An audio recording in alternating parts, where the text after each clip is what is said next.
I hope first lecture में मज़ा आया. सो ठीक है, first lecture was all about flow charts. From this lecture we will actually start jumping into writing code. ठीक है, सो करेंगे नेक्स्ट वीडियो से करेंगे, इस सेशन में नहीं करेंगे, नेक्स्ट सेशन से करेंगे.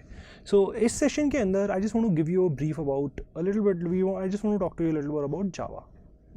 ठीक है, जावा क्यों यूज़ करते हैं. ठीक है, so if I ask this question to anybody कि यार जावा क्यों यूज़ करते हो, सी प्लस क्यों नहीं यूज़ करते, so most of the times basically the answer I get is the Java is platform independent.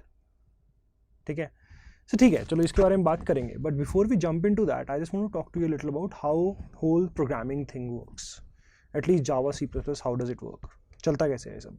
ठीक है, सो देखो, जो हमारा कंप्यूटर होता है it only understands binary data. ठीक है, इसको सिर्फ बाइनरी समझ में आता है, इसको कुछ और समझ में नहीं आता. The only thing a computer understands is binary data, right. But we can't write code in this, because if we start writing code in this it's going to be really cumbersome. बहुत मुश्किल होगा code लिखना इसके अंदर. So instead हम क्या करते हैं, हम अपना कोड लिखते हैं इस तरह से, हम ऐसा कुछ लिख देते हैं.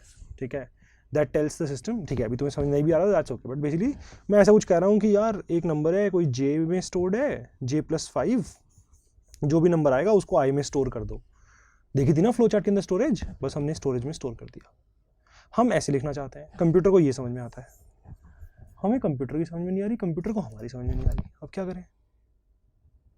सो बेसिकली अगर मान लो if you want to talk to somebody who does not understand your language, what would you do. you will have somebody in between who will basically convert your language into theirs and their language into yours. ठीक है, ये कोई हम बीच में किसी को रखते हैं, कोई इंटरप्रेटर होता है या कुछ ना कुछ होता है, somebody who will convert our language into the other person's language. Similarly यहाँ पर हमारे पास एक ये मैजिक बॉक्स है जो कि हमारा कंपाइलर है. ठीक है, कंपाइलर क्या करेगा, हमारी लैंग्वेज को लेगा.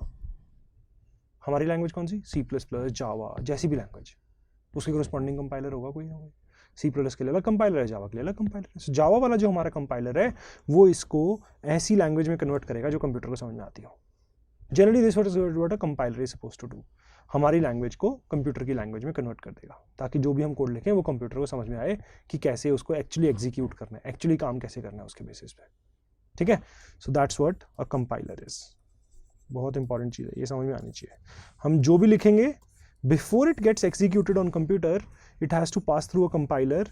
हमारी फाइल मान लो समथिंग डॉट, लेट्स से मान लो CPP में होती तो लेट्स से a.cpp थी, तो ये कंपाइलर के थ्रू जाएगी and compiler is going to give a new file, this will be our executable file.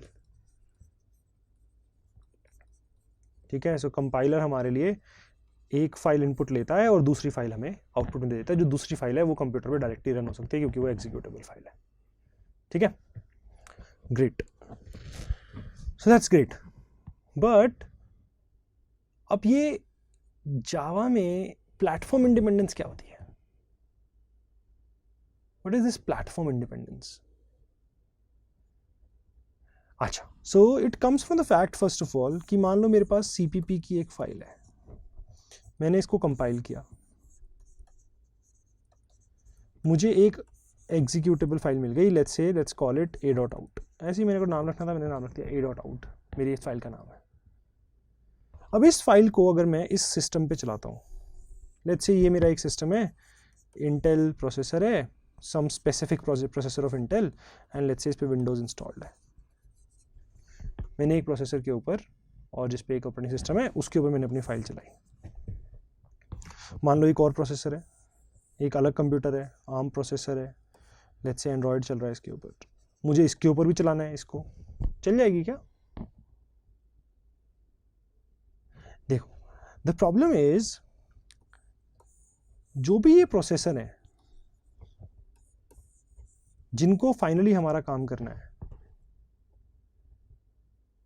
इनकी लैंग्वेज भी थोड़ी थोड़ी अलग है. समझ सबको 0101 ही आते हैं, बट हो सकता है 01010 का मतलब यहाँ पर कुछ और हो और यहाँ पर सेम इंस्ट्रक्शन का मतलब एब्सोल्युटली डिफरेंट हो. यहाँ पे इट माइट मीन 2 नंबर को ऐड कर दो, यहाँ पे इट माइट मीन 2 नंबर को सब्ट्रैक्ट कर दो, कुछ भी हो सकता है. अलग अलग लैंग्वेज है, अलग अलग चीज़ें समझ में आती है उनको. सो हमारे कंपाइलर ने जब इसको कंपाइल किया तो क्या करना था उसको ऐसी लैंग्वेज में कन्वर्ट करना था जो प्रोसेसर को समझ में आ जाए। सो कंपाइलर जो होंगे वो प्रोसेसर डिपेंडेंट होंगे। इंटेल के लिए कंपाइलर, इंटेल प्लस विंडोज़ के लिए कंपाइलर अलग होगा और किसी और के लिए कंपाइलर अलग हो सकता है, ठीक है। बिकॉज कंपाइलर का output depends on that processor, इसलिए कंपाइलर भी अलग अलग बने हुए हैं। दैट बेसिकली मीन्स एक CPP फाइल है, अगर मुझे वो फाइल अपने सिस्टम पे चलानी है तो मेरे सिस्टम पे जो कंपाइलर इंस्टॉल्ड है मैं उसके थ्रू लेके जाऊंगा, मुझे एक एग्जीक्यूटेबल फाइल मिलेगी एंड ये मेरे प्रोसेसर पे मस्त चल जाएगी एकदम। But if I have processor 2, what I cannot do is I cannot give a.out here, क्योंकि कंपाइलर ने a.out जो बनाई है वो इस प्रोसेसर के हिसाब से बनाई है, प्रोसेसर 2 के हिसाब से नहीं बनाई है।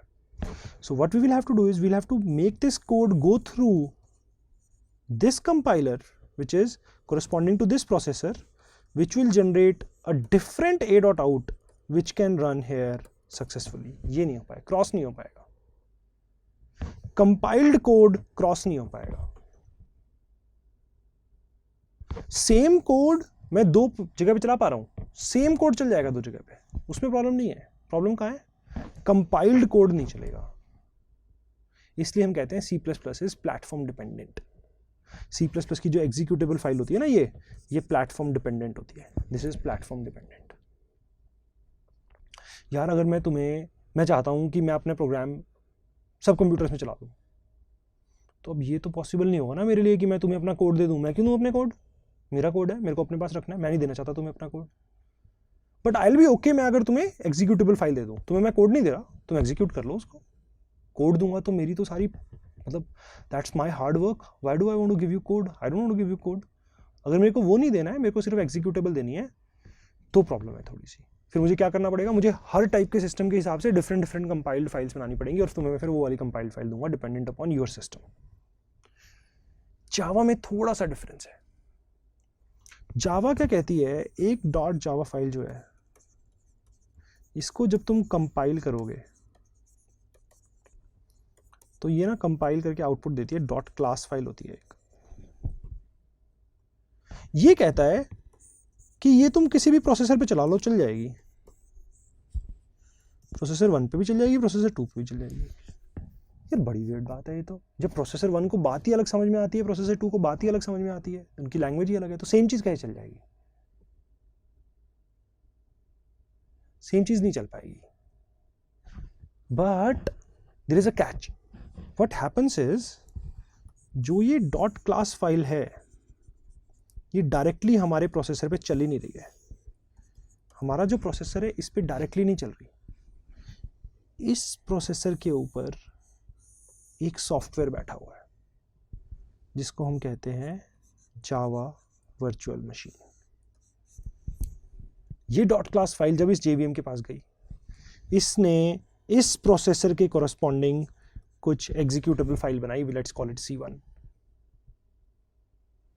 सो ये .class फाइल थी, JVM के थ्रू गई, उसने इस प्रोसेसर के स्पेसिफिक एक फाइल बना दी। Now if the same .class file has to run on a P2, इस प्रोसेसर के ऊपर भी, यहां पर भी हमने एक सॉफ्टवेयर इंस्टॉल कर रखा होगा JVM। ये JVM अलग अलग है। जब ये .class फाइल इसके थ्रू जाएगी तो ये जो JVM2 है ये C2 जनरेट कर देगा सेकेंड आउटपुट, जो P2 के ऊपर चल जाएगा, जो P2 के ऊपर बढ़िया चलेगा एकदम। Now if I want to give you my code to run, I don't have to give you the actual code, I can give you the .class file। एक इंटरमीडिएटरी फाइल है। मैंने एक कोड लिखा है, एक कोड सिस्टम पे run होगा, but बीच में एक और कोड जनरेट हुआ है जिसको हम बाइट कोड कहते हैं। ये बाइट कोड मैं इधर उधर शेयर कर सकता हूं, उसमें मुझे कोई प्रॉब्लम नहीं है। सो मैं तुम्हें अपना बाइट कोड दे दूंगा, तुम्हारे सिस्टम पे JVM होगा और तुम्हारा JVM तुम्हारे प्रोसेसर के हिसाब से कोड जनरेट कर देगा, एग्जीक्यूटेबल जनरेट कर देगा। JVM प्लेटफॉर्म डिपेंडेंट है। इस JVM का output for the same file is different, इस JVM का same output for the same input is different, because this JVM is dependent upon this processor, this JVM is dependent upon this processor। एक बार हमने हर machine पे JVM install कर दिया, अब मुझे जावा files को इधर उधर करने की जरूरत नहीं है, मैं डॉट क्लास फाइल्स को इधर उधर कर सकता हूँ, इंटरमीडिएटरी फाइल्स को मैं इधर उधर कर सकता हूँ. That's why we call Java is platform independent. मैंने जावा कोड लिखा, कंपाइलर से निकाल दिया उसको, अब जो चीज़ बनी है उसको मैं किसी को भी दे सकता हूँ, वो हर एक मशीन पे चल जाएगी. ये डॉट क्लास फाइल किसी भी मशीन पे चल जाएगी, इससे कोई इशू नहीं है. Okay, that's what we call Java virtual machine. तो हम सबको भी हमारे सिस्टम पे JVM होना चाहिए if you want to run Java. हम जनरली इंस्टॉल करते हैं GRE, Java run time environment, जिसके अंदर सब कुछ होता है, बहुत सारी चीज़ें होती हैं. सो हम GRE इंस्टॉल कर लेते हैं जिसमें जावा रन टाइम एनवायरनमेंट होता है, जिसमें बहुत सारी चीज़ें होती हैं और हमारा काम चल जाता है जावा, फिर हम रन कर पाते हैं. Okay, thank you.